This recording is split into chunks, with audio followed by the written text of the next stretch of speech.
Hi friends, இப்போ நாம் எல்லாருக்கும் பிடிச்ச ரசம் எப்படி பண்ணுறதுன்னு பார்க்கலாம். நான் இப்போ மிளகு ரசம் எப்படி பண்ணுறதுன்னு சொல்ல போகிறேன். இப்போ நான் இந்த அளவு புளியை எடுத்து நல்லா ஊற விட்டு அதோட ஜூஸ் எடுத்து வச்சுருக்கேன்.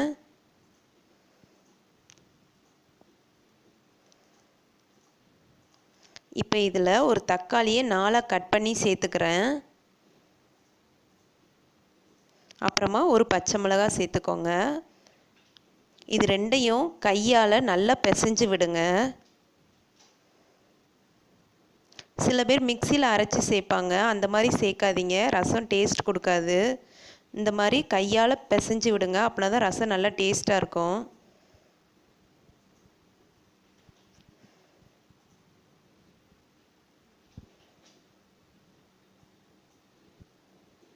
இப்போ பாருங்கள், நல்லா பிசைஞ்சாச்சு.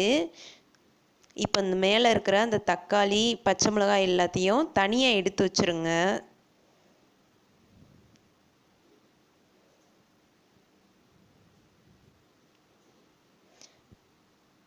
இப்போ நம்ம தனியாக எடுத்து வைக்கிற அந்த தக்காளி பச்சை மிளகாவை ரசம் செய்யும் போது எண்ணெயில் போட்டு வதக்கணும்.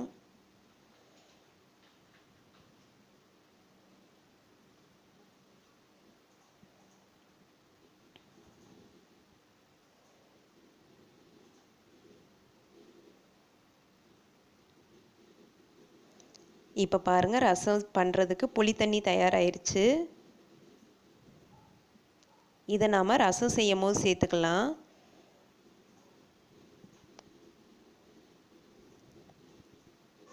அடுத்து ஒரு மிக்ஸி ஸ்டார் எடுத்துக்கோங்க.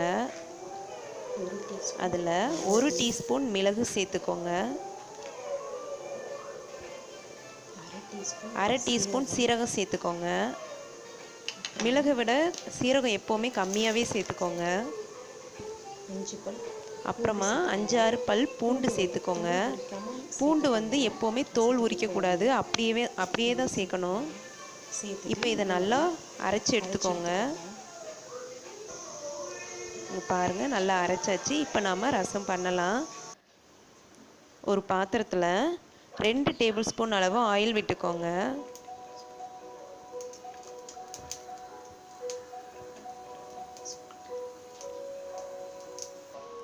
எண்ணெய் சூடான உடனே அதில் 1/4 டீஸ்பூன் கடுகு சேர்த்துக்கோங்க. 1/4 டீஸ்பூன் வெந்தயம் சேர்த்துக்கோங்க.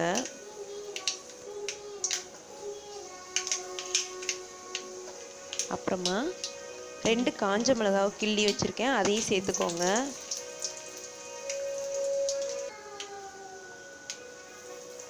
அப்புறமா 1/2 டீஸ்பூன் பெருங்காயத்தூள் சேர்த்துக்கோங்க.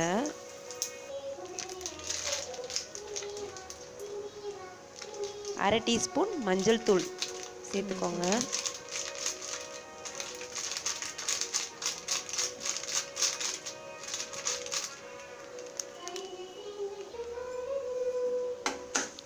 இதை லைட்டாக மிக்ஸ் பண்ணி விடுங்க. இப்போ இதோட நாம் அரைச்சி வச்சிருக்கிற மிளகு சீரகம் பூண்டு அதை சேர்த்துக்கோங்க. இதை 1 நிமிஷம் எண்ணெயிலே நல்லா வதக்குங்க.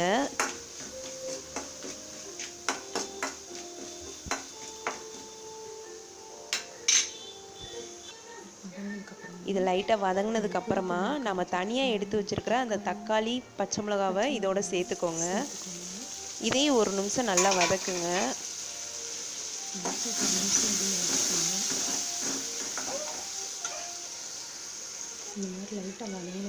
பாருங்கள், நல்லா வதங்கிடுச்சு. இதோட புளி தண்ணி சேர்த்துக்கலாம். இப்போ இது கூட நம்ம கரைச்சி வச்சுருக்கிற புளியை சேர்த்துக்கலாம். புளி தண்ணியை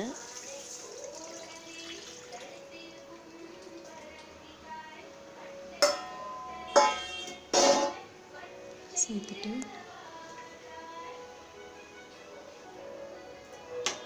பாருங்கள், இந்த மாதிரி சேர்த்துக்கோங்க. சேர்த்துட்டு கடைசியாக தேவையான அளவு உப்பு சேர்த்துக்கோங்க. இப்போ இதை எல்லாத்தையும் நல்லா மிக்ஸ் பண்ணி விடுங்க.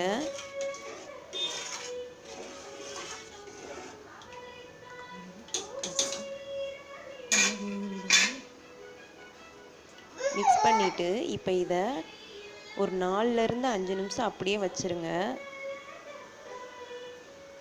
அடுப்பு சிம்மிலே வச்சுக்கோங்க. மரக்கூடி 5 மினிட்ஸ்க்கு அப்புறமா இந்த மாதிரி முறக்கூடி லைட்டாக கொதி வரும். கொதி வந்த உடனே அதில் கடைசியாக வாசனைக்காக கொஞ்சமாக கருவேப்பிலை, கொஞ்சமாக கொத்தமல்லி இலை சேர்த்துக்கோங்க. சேர்த்துட்டு லைட்டாக மிக்ஸ் பண்ணிவிட்டு ஸ்டவ்வை ஆஃப் பண்ணிடுங்க. கொதி வந்ததுக்கப்புறமா மிக்ஸ் பண்ணிவிட்டு ரசத்தை வந்து அதிகமாக கொதிக்க விடக்கூடாது. லைட்டாக ஒரு கொதி வந்த உடனே ஸ்டவ்வை ஆஃப் பண்ணிடணும்.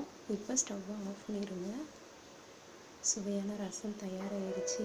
நீங்கள் இந்த மாதிரி வீட்டில் ரசம் பாருங்கள், சுவையான மிளகு ரசம் ரெடி ஆயிடுச்சு. நல்லாயிருக்கும்.